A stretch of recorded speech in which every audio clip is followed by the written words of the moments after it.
Angelica Reyes, 25 years old, mula sa Barangay Masagana. Siya si Angie, nang nangungunang primetime action series ng GMA Public Affairs, ang Black Rider. Kung si Elias ang blessing, buong puso ko pong tatanggapin. Ano ka mo? May gusto sa bidang si Elias na ginagampanan ni Ruru Madrid. Brother, walang bastusin ng babae. At kontrabida naman sa buhay ni Bane na si Yasi Pressman. Sorry ka na lang, hindi ka naman nanalo. Pero kung walang taping, hindi hopya o palaasa lang na mapansin ang kanyang kursunada at lalong di rin siya kontrabida. Let's go. Ang totoo, siya ang leading lady ng sarili niyang hit na negosyo. Artista na, negosyante pa. Yan ang role sa tunay na buhay ni Mariel Pamintuan. Lights, camera, action! Para kang isang karinderya na bukas sa lahat ng gustong kumain. Ang pera natin hindi basta-basta nauubos. Pero ang pasensya ko, onting-onti na lang. Cut! Pack up muna sa aktingan. Dito naman tayo sa usapang pagkakaperahan.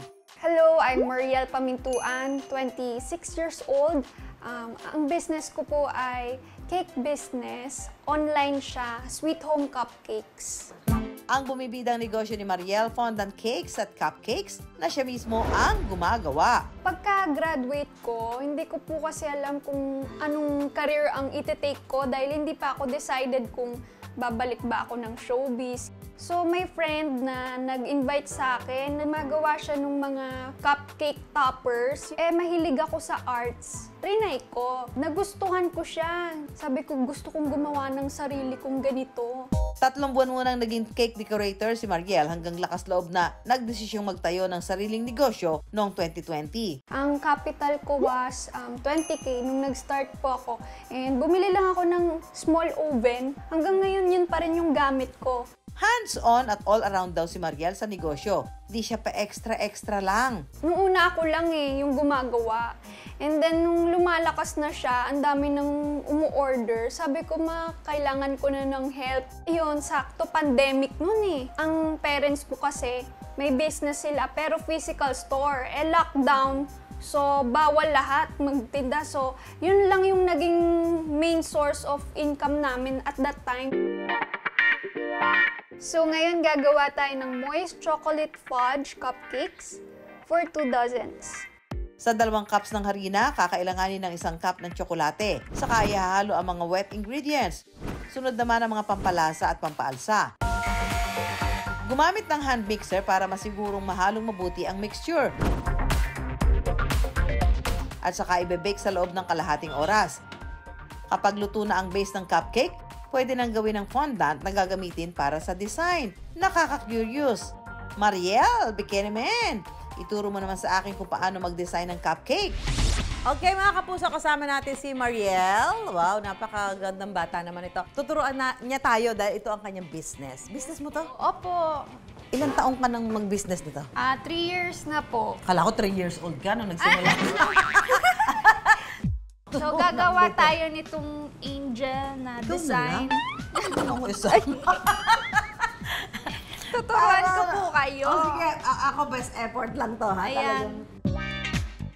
Grabe na parang ano naman pala, nakakalibang din naman pala yung Parang mga ganito. naglalaro lang po. Yung, medyo magiging, ano ka talaga dito, yung creative, no? Gagamitan mo kasi ng imagination. So, lagay ko na. Apo. Ayan, so tapos yung braso natin, hair naman. Parang sobrang kapal po. Hindi, makapal talaga buhok niya. Pinananak siya, makapal na. Tapos lagyan niyo po ng mga strands. Ganyan. Apo. Yun. Mukhang dahon. Yes! Laki ng ilong. Runny nose ba? Galing sa sakit. Ayan, ang ganda. Ang galing, di Opo, ba? opo, Sabi ko sa tama. iyo hindi ko lang siya masyado ginagalingan Good take kaya ito kay Mariel o baka ma-pack up ako sa gawa ko? Huwag kang matakot hindi naman ako nagagalit. Honestly, bigyan mo ako ng rating dito sa ginawa natin. Ayan. Yung honest po. Abangan! Nagsimula sa cupcake, kinalaunan ay gumawa na rin siya ng fondant cakes dahil malaki raw ang market nito. Sa isang araw, kaya naming tumanggap up to 6 cakes. During the pandemic, kung araw-araw kang tatanggap, maabot din ng 6 digits sa isang buwan. Malaki raw ang naitulong ng kanyang cake business sa kanyang pamilya. Nakaipon kami na pa-renovate namin tong house namin. Dati, 1 bedroom lang to. Tapos ngayon, meron na siyang 4 bedrooms. And then meron na akong working station. Pero sa kasagsagan ng pagnegosyo, isang hindi inaasahang pangyayari ang sumubok sa kanila. Sabi ko, gusto ko na rin mag-artista para hindi na napapagod ang mama. Kasi nagka-cancer siya. Stage 3A breast cancer. Everyday kaming tumatanggap ng mga orders. And kami-kami lang ng kapatid ko, ng ate ko. So, ito katol on her health. Bakit pa kayo titingin sa iba? Kung nasa harapan nyo na ang tunay na sagana sa ganda! Matapos ang ilang taon na pananahimik sa showbiz, humataw muli ang acting career ni Mariel. So, try ko and then nakapasok uli ako sa GMA Sparkle. So, ayun, nag-aartista na uli ako and naglaylo na ako sa business. Actually, mas gusto ko talaga yung pag-arte kasi yun yung first love ko. But then again, ang showbiz, walang kasiguraduhan. So, dapat may backup plan ka. Kaya rin ako nagnegosyo. Bata pa lang nang pumasok sa showbiz si Mariel. Nag-start po ako, 3 years old pa lang, sa mga contest, sa commercials, and then eventually lumabas na ako sa mga movie, teleserye, pero mga small roles lang. Pero nung 9 years old ako, yun yung major role kong nakuha. And then nagtuloy-tuloy na hanggang sa first year college, huminto na ako to pursue my studies. Ngayong nakabalik na si Mariel, pinagsasabay niya ang pag-aartista at pagnenegosyo. In between taping, tumatanggap pa rin ako ng mga orders and limited na lang pero kaya naman. Eto na, cupcake reveal na. Good take na ba o kailangan pa ng maraming workshop? Ito na yung pinaka-exciting part. Pinaka-exciting part, wag kang matakot, hindi naman ako nagagalit. Honestly, bigyan mo ako ng rating dito sa ginawa natin. Yan. Yung honest po, Huwag kang matakot. Okay lang ako. 7 po. Para kapuso. Hindi pantay yung braso, mami. Ang laki ng isang braso. Hindi alam kung bakit. Nakagat ng lamok ba? Pati yung ilong.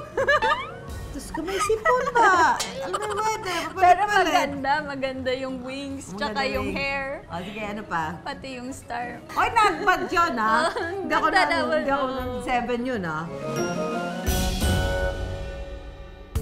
Marami pang pangarap si Mariel para sa kanyang negosyo. Siguro gusto kong magkaroon ng talagang cake shop na talagang yung sarili kong working station. Mahirap kasi pag home-based eh.